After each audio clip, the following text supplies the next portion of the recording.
Hello everyone, this is Erik, the Asian movie enthusiast, and this is my review of A Better Tomorrow, a Hong Kong action drama from 1986 that stars Leung, Leslie Cheung, Chow and Waise. It was directed by John Woo. The following plot synopsis was taken from the website Love HK Film. The plot of this 1986 film centers on the lives of Hong Kong gangsters Ho, played by Leung, and Mark, played by Chow, two triads living the high life due to their involvement in a counterfeiting scheme. Now, Ho's younger sibling Kit, played by Leslie Cheung, adores his elder brother, but before long the two become separated by their professions. While Ho's a slick crook, Kit's quite the opposite, a police academy hopeful and with something to prove. And despite his criminal ties, Ho vows to walk the straight and narrow for Kit's sake, but is instead double-crossed on that proverbial last job and sent to prison. Adding insult to injury, Ho and Kit are horrified to find that a hitman has murdered their father due to Ho's shady connections, thereby creating a significant rift between the formerly close brothers. So our main characters are very happy-go-lucky early on. You know, they tour their laboratory of counterfeit American cash as it's being copied via computer and printed on site. Seems like a fairly high-cost production process, but we're talking about big dollars here, folks. You know, as Edison Chen mentioned in the classic cheese film Gen Y Cops, making millions, ballin', baby. If you've never seen that movie, you should watch it. But that's what we're doing here. We're making millions and we're balling. These guys are on high early on. Chow's romancing the ladies, as he seems to do in every movie. And these guys are swimming in money and having a blast. Even the music early on is a little bit on the cheesy side, and the tone of the film is even slightly goofy early on, near the beginning. But don't worry, because it gets serious pretty freaking fast in this one. Even before the crap hits the fan, we get some pretty solid dialogue in this. Like, especially I really like the moment at the nightclub. You know, you get a few of the main characters there, and it's like old school male bonding. Because Waise is like an underling, and he's going on his first international criminal deal in Taiwan, I believe.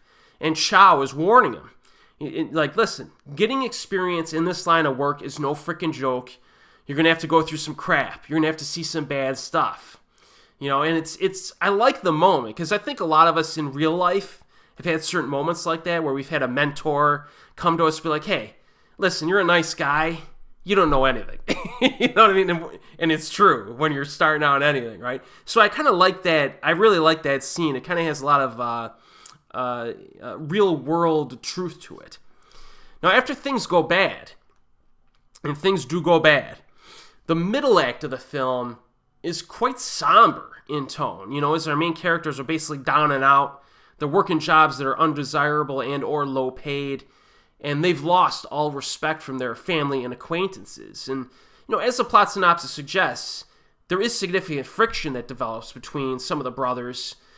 Even though Leung begins to avoid his triad connections, they keep contacting him. You know what I mean? So his brother thinks he's still involved, and that's like one of the big dramatic elements in this. And like the dramatic aspects in The Better Tomorrow are compelling because the character dilemmas and their decision-making makes sense in this movie. It's nicely written, and it's easy to become emotionally invested in the characters. I don't feel like there's that many like contrivances or artificial things that are used to create conflict. It's like the conflicts are pretty naturally developed, which is quite that's a testament to the writing in this. This is an action movie with a dramatic weight behind it, and that's what makes it so good. And at the same time, though, it feels like a heavy film, so to speak. You know, this is not like a purely fun action thrill ride, more of a downer of a movie in some aspects, but it's certainly impactful. The performances legit by everyone, and these are not easy roles to play. There's a lot of emotion involved, a lot of raw emotion that you need in this, and they all kind of nail it. So I think from a dramatic standpoint, it's one of the more impressive action films of its time. Now, in terms of pacing, it's very different from Hard Boiled or like The Killer, because there's a big gap between the action scenes. Like the middle section, almost entirely dedicated to the character development, but that does build anticipation for the finale, and it makes it more dramatically potent.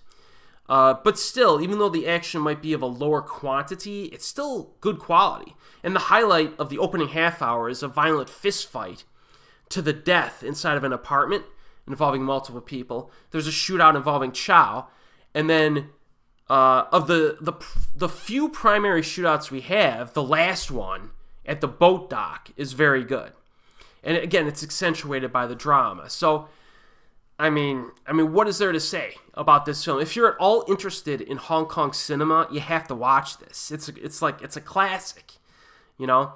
If you haven't already watched it, you have to watch it. And it's currently available on Apple TV streaming. I'm not sure how many people have that service, but you can still find it on physical media. There's a DVD and a Blu-ray floating around out there. So, yeah, it's a classic, guys, right? And as always, we'll see you next time.